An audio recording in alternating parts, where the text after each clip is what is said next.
Baik, bismillahirrahmanirrahim. Assalamualaikum warahmatullahi wabarakatuh. Semoga teman-teman sehat selalu dan selalu dalam lindungan Allah Subhanahu wa taala. Baik teman-teman, pada kali ini kita akan diskusi, saya akan memaparkan materi tentang peran desa dalam penanganan COVID-19. Ini merupakan materi kuliah tematik yang kita angkat berdasarkan isu-isu yang kekinian. Nah, dalam hal ini kita sedang menghadapi berbagai macam dampak yang disebabkan oleh COVID-19. Kita lihat di sini ada beberapa dampak yang terjadi, misalnya uh, di awal-awal COVID itu semua orang itu dilarang untuk keluar rumah, stay at home, atau bisa kita katakan ada kebijakan lockdown yang tidak boleh orang berkeliaran di luar. Yang kemudian agak longgar, kita lihat ada social distancing ya, kemudian ada pembatasan mikro ya, dan berbagai macam dampak-dampak yang terjadi dalam masa COVID-19. Dan bahkan bukan hanya dampak yang kita lihat secara kasat mata, namun ada beberapa dampak yang bisa kita klasifikasikan dalam tiga hal. Yang pertama adalah dampak kesehatan. Tentu dengan COVID ini adalah bencana kesehatan yang menyerang setiap individu, baik tua, muda, dan seterusnya. Nah, jadi mengalami kesehatan yang cukup parah ya, bahkan menyebabkan kematian. Bukan tanggung, tapi banyak sekali angka-angka yang dipublish oleh media massa akibat COVID ini mengalami kematian dan mengalami kondisi penurunan kesehatan yang cukup drastis. Yang kemudian, yang kedua ada dampak sosial, seperti kita katakan tadi ada pembatasan ruang, ada pembatasan gerak dan berbagai macam yang menyebabkan perubahan-perubahan sosial. Termasuk teman-teman hari ini adalah kita belajar daring, ini adalah salah satu dampak sosial dari pandemi COVID-19 ya. Ada pembatasan gerak, kemudian bahkan ada dampak PHK ya, pemutusan hubungan kerja. Ini juga bagian dari dampak sosial nanti yang teman-teman bisa kaji lebih luas. Nah, kemudian ada dampak ekonomi. Nah, ini juga berpengaruh ya, dengan pembatasan wilayah, dengan lockdown, dengan berbagai macam pembatasan-pembatasan. Nah, ini tentu ekonomi terutama masyarakat yang berprofesi sebagai pedagang kecil menengah yang tidak punya media untuk inovasi ke penjualan yang adaptif terhadap COVID, ini tentu akan berdampak secara ekonomi, dan bahkan beberapa pekerja juga mengalami dampak ekonomi yang cukup parah. Nah, karena beberapa dampak ini kita akan lihat apa kebijakan pemerintah dalam menangani dampak tersebut ya. Nah, ada yang pertama kebijakan pemerintah dalam hal menangani COVID ya. Ada surat edaran Menteri Desa, yaitu surat Menteri Desa Pembangunan Daerah Tertinggal nomor 11 tahun 2020, yaitu desa diwajibkan membentuk relawan desa lawan COVID-19 ya, yaitu salah satu upaya desa untuk mencegah COVID-19 di tingkat desa. Kemudian ada penerapan pola padat karya tunai desa ya, atau PKTD. Nah, ini juga isi dari surat edaran Menteri Desa PDD nomor 11 tahun 2020. Kemudian ada peraturan Menteri Desa. Nah, ini sampai dengan perubahan ketiga ya, perubahan pertama. Yang pertama diterbitkan 2019, kemudian diubah lagi nomor 6 2020, dan terakhir adalah nomor 14 tahun 2020 ya, perubahan ketiga. Dan H 2021 juga sudah terbit Permendes tentang prioritas penggunaan dana desa terbaru ya. Nah, di sini apa yang diatur? Yang diatur adalah dana desa boleh digunakan untuk membiayai operasional relawan desa lawan COVID-19. Nah, jadi eh, dana desa itu bisa untuk membiayai kegiatan-kegiatan aktivitas relawan desa lawan COVID-19. Nanti akan kita lihat apa saja kegiatan yang dilakukan oleh relawan desa lawan COVID ini. Nanti akan banyak sekali ya, misalnya teman-teman dalam lockdown yang lalu itu, dan PPKM saat ini, relawan desa itu boleh membeli masker, membagi-bagikan masker ya, melakukan penyemprotan disinfektan dan berbagai macam aktivitas-aktivitas dalam rangka penanganan COVID di tingkat desa. Dan yang kedua adalah yang paling heboh dan paling apa namanya dinantikan oleh masyarakat adalah BLT, bantuan langsung tunai dengan dana desa. Tentu BLT ini diprioritaskan pada masyarakat-masyarakat yang terkena dampak COVID dan tidak mendapatkan BLT dari berbagai macam bantuan sosial lainnya, misalnya dari PKH ya, dari bantuan BLT pos ya, bantuan BLT dan berbagai macam itu tidak dibenarkan. Jadi kalau orang-orang yang tidak menerima itu baru bisa dianggarkan dengan BLT dana desa. Dan yang ketiga adalah dana desa boleh digunakan dan diarahkan juga untuk penerapan pola padat karya tunai desa. Apa itu padat karya tunai desa? Secara sederhana bisa dikatakan bahwa karena COVID menyebabkan orang tidak bisa keluar dari daerah, maka PKTD ini adalah kegiatan pembangunan di tingkat desa yang melibatkan banyak orang. Dan orang-orang yang dilibatkan itu seperti layaknya gotong royong itu akan diberikan gaji atau diberikan upah per hari setelah bekerja seharian, setelah selesai bekerja langsung diberikan upah tunai. Gitu ya, pemahaman seperti itu sederhananya. Kemudian ada Perpu nomor 1 tahun 2020 ya. Yaitu ada kebijakan keuangan negara dana desa untuk COVID-19, dibolehkan untuk BLT, dibolehkan untuk kegiatan pencegahan dan penanganan COVID di desa. Dan Peraturan Menteri Keuangan nomor 156 tahun 2020 yang juga perubahan ketiga, yaitu pengelolaan dana desa. Dana desa diprioritaskan untuk BLT 9 bulan April sampai dengan Desember. Ini 2020 ya. Ini saya memaparkan di awal-awal terjadinya COVID dan pemerintah menerapkan kebijakan pemerintahnya. Nah, bagaimana tahun 2021? Tentu 2021 pemerintah melanjutkan beberapa kebijakan yang dianggap relevan dan merubah beberapa kebijakan yang disesuaikan dengan kondisi kekinian di tahun 2021. Namun pada prinsipnya itu memiliki kesamaan penanganan, memiliki kesamaan kebijakan. Tentu ada beberapa istilah dan kondisi yang berbeda. Nah, kemudian kita lihat apa peran pemerintah desa dalam penanganan COVID ya. Tadi sudah ada kebijakan, kemudian apa peran pemerintah desa? Yang pertama, peran pemerintah desa dalam mengantisipasi penyebaran pandemi yang mengancam keselamatan warga dan masyarakat Indonesia dengan membentuk relawan desa lawan COVID. Pertanyaannya siapa saja? Apa saja bentuknya? Siapa saja yang terlibat? Apa tugasnya? Nanti kita akan lihat.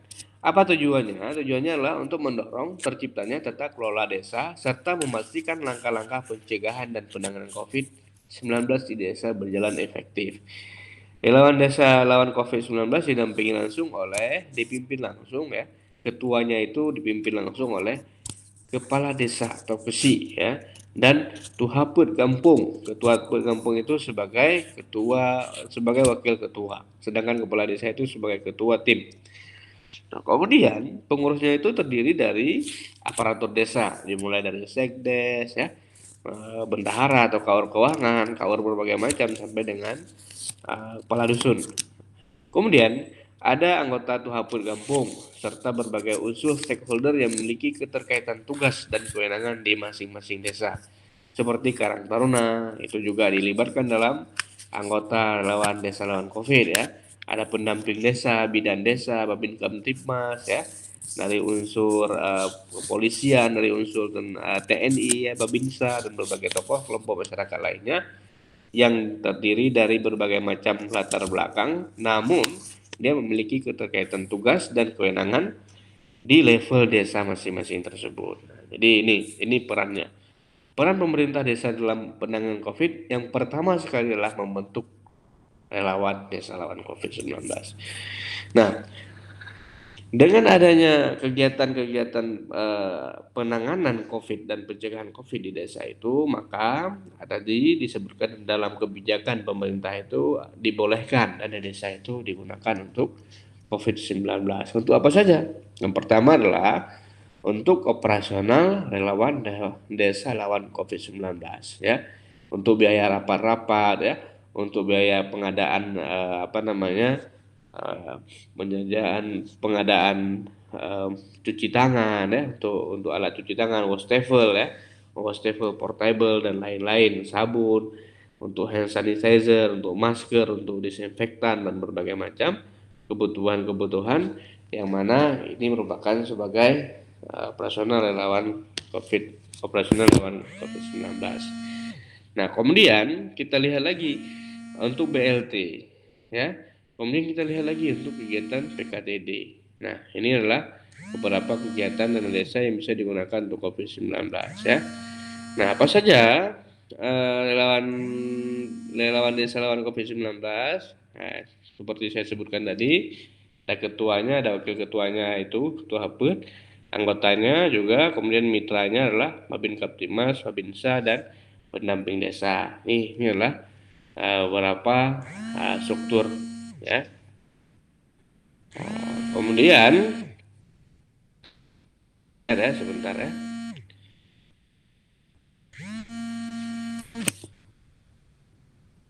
Ada abang apa? Ya, ya, ya.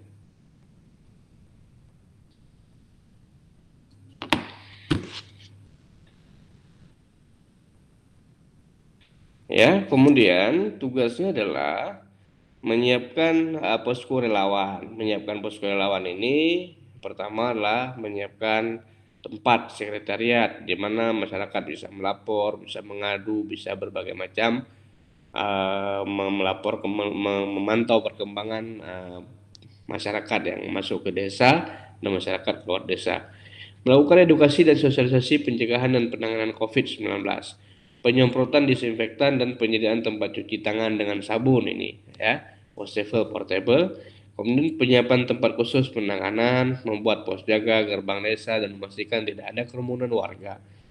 Nah, kemudian pengawalan warga yang berkewajiban melaksanakan karantina mandiri, membantu tenaga kesehatan menangani warga yang berstatus PDP COVID-19 dan menyiapkan dan penanganan logistik untuk kepentingan warga. Misalnya ada warga-warga yang isolasi mandiri, ini desa lawan COVID-19 ini boleh memberikan bantuan ataupun memberikan logistik untuk kebutuhan makan minum selama dalam masa isolasi mandiri ya. Nah, ini berdasarkan Surat Edaran Menteri Desa nomor 8 tahun 2020. Kemudian ada bantuan langsung tunai. Nah, kita lihat tadi ada bantuan langsung tunai. Ya, desa dapat menggunakan BLT untuk kepada keluarga miskin di desa. Karena dasar hukumnya, sasaran penerimanya adalah keluarga miskin non PKH atau bantuan non pangan non tunai yang kehilangan mata pencaharian, belum terdata atau exclusion error dan mempunyai anggota keluarga yang rentan sakit menahun atau sakit kronis ya. Nah, kemudian ada mekanisme pendataan. Mekanisme pendataan adalah yang pertama didata oleh relawan desa.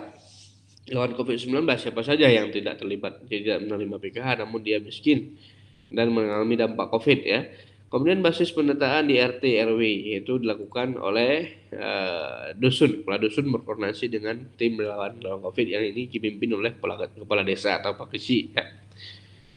Kemudian melakukan musdesus. Nah, ini dia, melakukan musyawarah desa khusus seperti sudah kita bahasakan dalam materi musyawarah desa kemarin. Ada salah satunya adalah musyawarah desa khusus, yaitu untuk membahas validasi, finalisasi dan penetapan penerima BLT dana desa yang nanti akan disahkan dan ditandatangani oleh kepala desa. Kemudian pengesahan oleh bupati wali kota atau camat selambatnya 5 hari kerja. Nah, ini jadi seluruh proses BLT itu harus dilakukan musyawarah desa khusus ya. Di situ dilihat dalam musyawarah itu ada barangkali ada orang-orang yang tertinggal ya. Ada? Enggak. Nah, ya. Jadi ini dia. Kemudian ada kegiatan padat karya tunai desa. Apa itu padat karya tunai desa? Seluruh rencana pembangunan infrastruktur, agar dilaksanakan pada periode pencairan dana desa tahap 1 ya. Pembangunan infrastruktur melalui skema prakarya tunai desa, kemudian pelaksanaan kegiatan PKDD dilaksanakan secara sukarela yaitu dengan melibatkan seluruh masyarakat desa dan tidak dilakukan oleh pihak ketiga, tapi dilakukan dengan sendiri melibatkan pemerintah desa dan masyarakat desa ya. Kemudian PKDD memanfaatkan material lokal dan membeli barang dari masyarakat. Toko lokal memastikan upah tenaga kerja lokal minimal 30% dari nilai kegiatan PKDD. Misalnya ada 100 juta, maka upah itu 30 juta dan dibagi-bagi bersama. Upah dibayarkan pada harian atau mingguan untuk meningkatkan daya beli masyarakat. Nah, inilah tujuan dari PKDD itu adalah untuk meningkatkan daya beli masyarakat di sekitar kampung. Nah, artinya dinamika di sana dalam pelaksanaannya ada beberapa strategi yang terjadi dinamika di level pemerintah desa misalnya di Aceh hingga pertengahan April 2020 masih banyak desa yang belum melakukan pencairan anggaran pendapatan belanja di kampung sehingga menghambat pelaksanaan kegiatan pencegahan dan penanganan COVID ya untuk membiayai kegiatan relawan desa, penyaluran BLT dan pelaksanaan PKTD dalam pembangunan desa. Nah, selain itu ada perubahan kebijakan pemerintah pusat yang juga berpengaruh terhadap perencanaan kampung, misalnya perubahan APBG berkali-kali. Tadi bisa disebutkan ada tiga kali perubahan kebijakan tahun 2020, maka APBG juga harus disesuaikan. Penyaluran BLT mengundang banyak polemik di masyarakat. Kenapa? Karena banyak yang pengen mendapatkan BLT, kadang-kadang tidak berhak, dan ada yang mendapatkan BLT lain tapi juga memiliki minat ya. Nah, kemudian PKTD tidak menjadi prioritas. Nah, ini juga di dinamika yang terjadi di masyarakat. Ada beberapa faktor keterlibatan APBG, misalnya polemik kebijakan pemerintah terkait penggunaan dana desa, keterlibatan Pergub Perwal rakyat alokasi dana desa, dan lemahnya kinerja pemerintah desa. Artinya ada pemerintah desa yang mengupahkan APBG, tidak mengerjakan sendiri. Nah, karena inilah lemahnya kinerja pemerintah desa. Kesimpulan, prioritas penggunaan dana desa diarahkan untuk menangani dampak COVID-19 seperti BLT, PKTD, dan kegiatan penanganan COVID-19 level kampung. Kemudian pemerintah desa harus bertindak sigap dan cepat dalam melaksanakan pencegahan dan penanganan COVID-19 di desa, mengingat kampung merupakan suatu kawasan pemukiman yang mayoritas warga dan masyarakat berada di sana. Di dalam desa, keterlibatan desa sebagai ujung tombak pemerintahan dan pembangunan merupakan hal yang amat penting dalam rangka menggalang partisipasi dan tanggung jawab bersama dalam penyelesaian masalah desa.